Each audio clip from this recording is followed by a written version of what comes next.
첫 번째 달려보죠.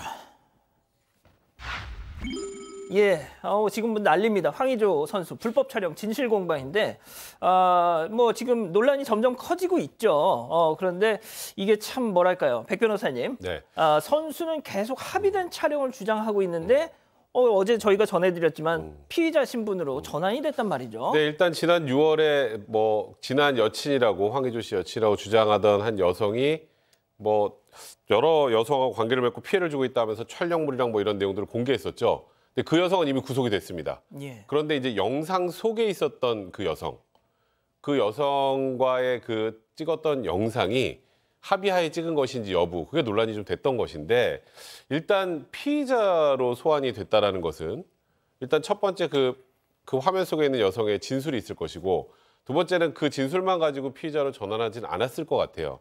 무슨 뜻이냐면 그 영상을 저희가 지금 볼 수는 없습니다만 수사기관에서는, 경찰에서는 그 부분을 분석을 하면서 과연 이 영상 속의 사람이 이 영상 찍는 걸 알고 있었는지 없었는지는 그 영상을 내용을 보면 좀 짐작할 수 있거든요. 예.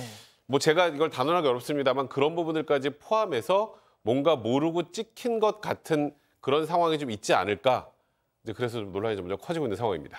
자, 그런데 해당 영상 피해자 측이 황의조 선수 주장을 완전히 반박하고 있어요. 피해자 측에서 이제 법률 대리인을 선임을 했습니다. 그래서 오늘 반박했는데 지금 합의했다라는 거는 사실이 아니다. 그러니까 교제한 사실은 있지만 영상 촬영에 동의한 적이 없고 오히려 계속해서 삭제해달라고 요구를 했는데 그거를 거부를 당했다라고 아이고야. 그렇게 얘기를 하고 있습니다. 그러면서 또 이 부분이 또 의아한데 황 씨가 이 영상을 유포한 사람을 찾기 위해서 그 이 피해자로 된 여성에게 유포자를 고소해달라고 요구를 했다라는 겁니다. 그게 계기가 돼서 이 피해자는 유포자도 이름을 알 수는 당시는 없었지만 유포자도 고소하고 황 씨도 같이 고소를 한 것이다. 이렇게 또 밝혔어요. 아, 그렇군요.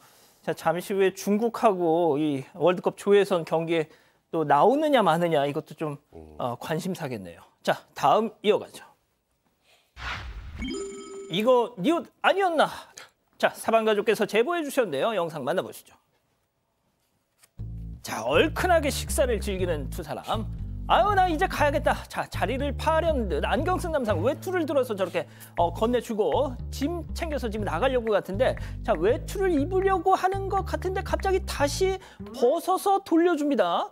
자, 그리고 옷걸이에서 지금 야, 이거 네 옷 아니었냐? 아유, 그냥 입어.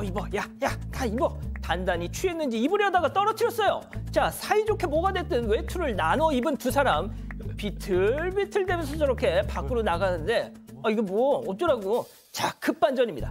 저 남성이 가져간 옷 자기 옷이 아니었단 거예요. 네, 맞습니다. 지난 19일 한 식당인데요. 남성 2명이 새벽 2시까지 식사를 하고 술을 마시고 살짝 취한 상태로 자리를 뜨기 시작을 했습니다. 그런데 한 남성이 자기 외투를 다른 남성에게 주고 본인은 옷걸이에서 또 다른 외투를 이렇게 꺼내서 입고 갔습니다. 그런데 알고 보니까 남성이 입고 간 외투는요, 식당 업주인 제보자 거였습니다.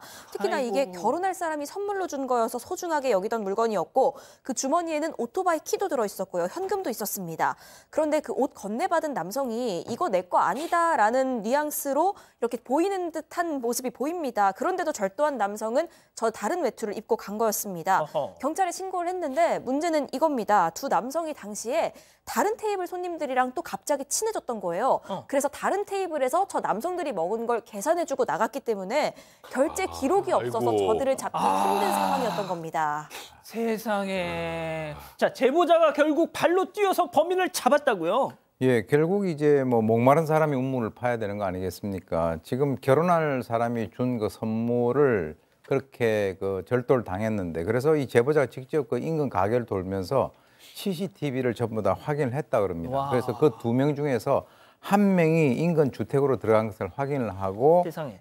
그쪽에 이제 경찰에 연락을 해서 그 오늘 오후에 이 절도를 한 사람하고 연락이 됐다라고 하는데요. 네. 이 제보자에 따르면 사건 다음 날 그 인근 주민이었던 그 남성이 외투 절도한 남성에게 야, 그 가게에서 우리 가져왔다고 가게 이름을 알려주고 외투를 갖다 반납을 하라라고 얘기를 했지만 그 사람이 뭐라고 얘기했냐면 네. 일 때문에 바빠서 안 갖다 줬다는 거예요. 그래서 오늘 오후에 외투 물건을 전달받을 예정이라 그러는데 지금 좀 받았었는지 모르겠지만 이거 사실 절도 아닌가요? 그러니까요. 네, 절도죠. 근데 네. 저는 요즘에 그 최근에 이 본인이 잘못한 그런 상황에서도 이렇게 뻔뻔함을 이렇게 그대로 드러나는 사람들이 상당히 많다라고 하는 그런 그 측면에서 상당히 놀랍습니다. 그러니까요. 좋습니다. 자, 다음 또 이어가죠. 시장 누비던 나쁜 손입니다. 자, 영상으로 만나보시죠. 자, 붐비는 시장. 짐 한가득 든 여성이 한참을 구경하다가 가는데요. 자, 저 지금 갔어요. 자, 그런데 다시 와서는 어떤 손님 옆으로 가서 생선 구경합니다. 어머, 이거 이 생선 내 스타일이야. 자, 근데 너무 초밀착했어. 너무 붙었어. 그러니까 손님이 옆으로 좀 가죠. 그러니까 또 따라서 옆으로 또 초밀착합니다. 아하. 자, 그런데 저 손님 일단 자리를 뜨더니 가방에서 뭔가를 꺼내서 주머니에다 싹 넣어. 아하, 아까 그 손님 지갑이었습니다. 물건 구경하는 척 지갑을 쏙 뺐던 거죠. 야, 자, 경찰이 출동해서 여기저기 찾아봅니다. 그 사람 어디 있어? 자, 공중전화 부스에서 범인을 발견. 어머머, 나 아니야. 하지만 긴급 체포했습니다. 자, 전통시장은 현금 많이 쓰니까 소매치기가 여전히 활개를 치고 다니는 곳들인데 선수입니다. 저기 인천의 한 전통시장에서 벌어진 일인데요. 그 소매치기 수법도 굉장히 복고네요. 예전에 많이 쓰던 방법인데 말씀하셨던 것처럼 전통시장이라는 곳은 아무래도 현금 거래가 많다 보니까 뭔가 지갑을 빼내면 그 안에 현금이 있을 거라고 생각을 했던 것 같고 예. 근데 보통은 이제 몸이 가볍잖아요, 소매치기들이. 예. 근데 뭔가 걸 바리바리 듣고 절대 소매치기가 아닌 것처럼 외향을 만들고 저런 행각을 한 건데요. 일단 신고를 받고 경찰 6명이 현장을 지금 보시는 것처럼 저 범인을 찾기 위해서 누비는데 결국 공중전화 부스에서 발견이 됐습니다. 경찰이 불신 검문을 실시하니까 또 거기서 막 화를 내더니 내가 무슨 뭘 훔쳐? 뭐 이러더니 갑자기 자기 말고 다른 사람 인적사항을 또 댔다고 해요. 결국 뭐 이건 뭐 도주나 증거인멸의 우려가 크지 않겠습니까? 그래서 경찰이 여성을 상습절도, 그다음에 주민등록법 위반 이 2가지 혐의로 긴급 체포했습니다. 일단 이게 피해자가 한 명이 아니고요. 선수잖아요, 완전히. 예. 피해자가 일단 5명이나 되고요. 아이고야. 그래서 일단은 그냥 단순 절도가 아니고 아까 말씀드렸던 것처럼 상습 절도 혐의인데 이거는 일반 절도죄보다 2분의 1 가중됩니다. 그렇군요. 자, 다음 이어가죠. 80m 높이에서 9시간을 점점점입니다. 사방가족께서 제보해 주신 영상 만나보시죠. 자, 타워 크레인 매달려 있는 저 까만 물체. 가만 봤더니 세상에 사람입니다. 크레인을 붙들고 천천히 저 위로 꼭대기 위로 가고 있는데요. 저 높이가 아찔하죠. 자, 무섭지도 않은지 계속해서 저렇게 위로. 결국 꼭대기에 저렇게 앉았습니다. 이게 딱 봐도 무슨 사연이 있을 것 같아요. 네, 저게 어제 오후 12시 넘어 이 경기 동두천시의 한 공동주택 건설 현장인데요. 40대 남성이 여기에 있는 80m 높이의 크레인에 올라갔습니다.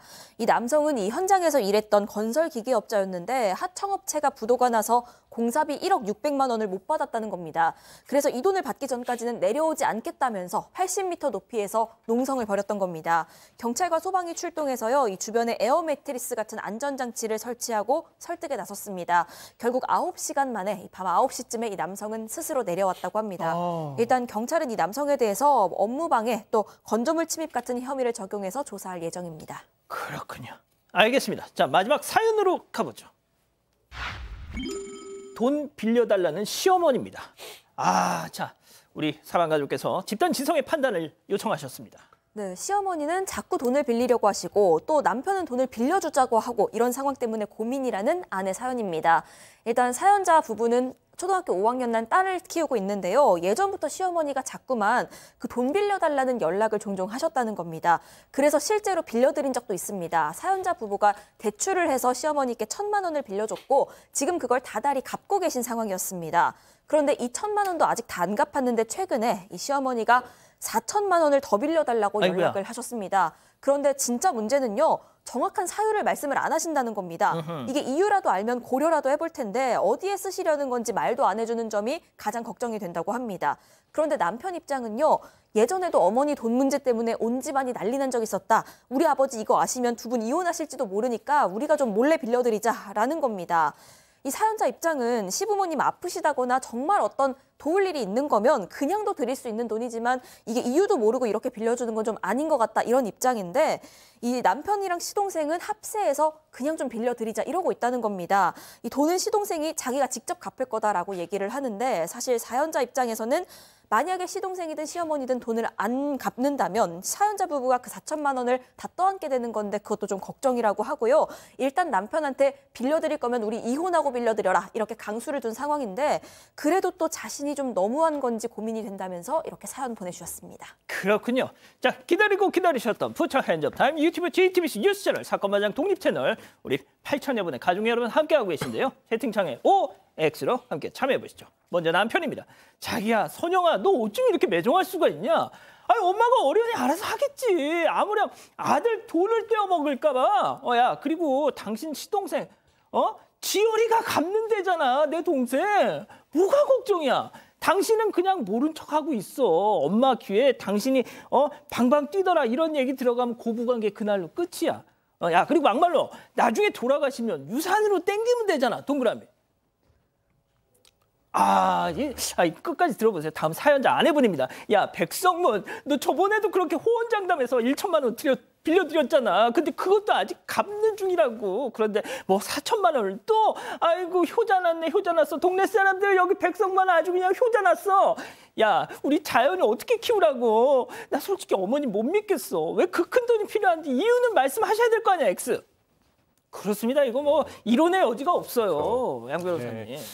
어떤 데 돈을 쓰시려고 할지는 모르지만 저는 돈의 쓰임새 자체도 좀 수상쩍기도 하고요. 가족들도 사실 이 돈 관계에 있어서만큼은 뭐 분명하지 않은 경우들이 종종 있습니다. 가족 분위기 자체가. 그런데 다행히 며느리가 들어가서 그런 가족의 잘못된 문화를 끊을 수도 있는 거예요. 그 역할을 본인이 이 가족 살린다라고 생각하시고 하시기 바랍니다. 저는 응원합니다. 그렇군요. 자, 교수님. 가족끼리 원래 동거래하는 거 아닙니다. 첫째. 두 번째. 그리고 이제 이전에도 어머니가 돈 문제 가지고 집안에서 사고 쳐서 아버지 알면 난리 난다라고 하는 것은 이미 경고가 들어온 거예요. 그리고 제가 이 집 아들들이 오리엔테이션이 상당히 잘못됐어요. 문제가 있으면 그걸 갖다가 뭔가 공개를 해가지고 해결하려고 그래야지 덮고, 그리고 시동생이 나중에 갚는다고요? 시동생이 돈 있으면 빌려주라고 그러세요. 그리고 일단 돈을 갖다가 빌려주는 그 상황에서는 돈 받는 걸 포기를 하고 하든가, 그렇지 않고는 이거는 그대로 이렇게 되면 4천만 원이 앞으로 1억, 2억이 될 수도 있습니다. 못 삽니다. 예. 백 변호사님 지금 보고 계세요? 사실 뭐 아까 그랬잖아요. 어머니가 예전에도 사고 쳐가지고 아버지가 알면 이혼당하신다. 그때 어떤 사고를 치셨는지가 대략 짐작이 되네요. 이렇게 말씀드리면 될 것 같아요. 어머님 돈 빌려주고 우리가 이혼한다. 거의 그런 상황이잖아요. 아까 조금 전에 말씀하셨지만 1,000만 원 빌려주고 4천만 원 빌려주고 다음은 1억이 되고 2억이 되고 하는 거고, 결정적으로 누군가한테 돈을 빌려달라고 할 땐 제일 중요한 게 용도입니다. 용도도 얘기하지 않으면 뭔가 그러니까 일반적이거나 투명한 거 쓰지 않을 가능성도 훨씬 많아요. 최소한 예를 들어서 정말 크게 아파서 병원비가 부족하다. 그러면 어떻게든 말해서 드리죠. 그런 다른 상황이잖아요. 이거는 논의할 필요도 없는 내용입니다. 자, 우리 가족 여러분들은 뭐라고 하십니까? 네, 대동단결 안 된다 외치고 계신데요. 최영원님, 이건 이혼 각이다. 최준님, 시부모님 이혼하시기 전에 사연자분이 먼저 이혼하시겠네요. 남편도 문제입니다 하셨고요. 펭귄님, 빌려드리지 말고요. 바로 시아버지께 말씀드리세요. 여로아님, 어차피 갚을 거면 그 시동생이 대출받아 드리면 되겠네요 하셨습니다.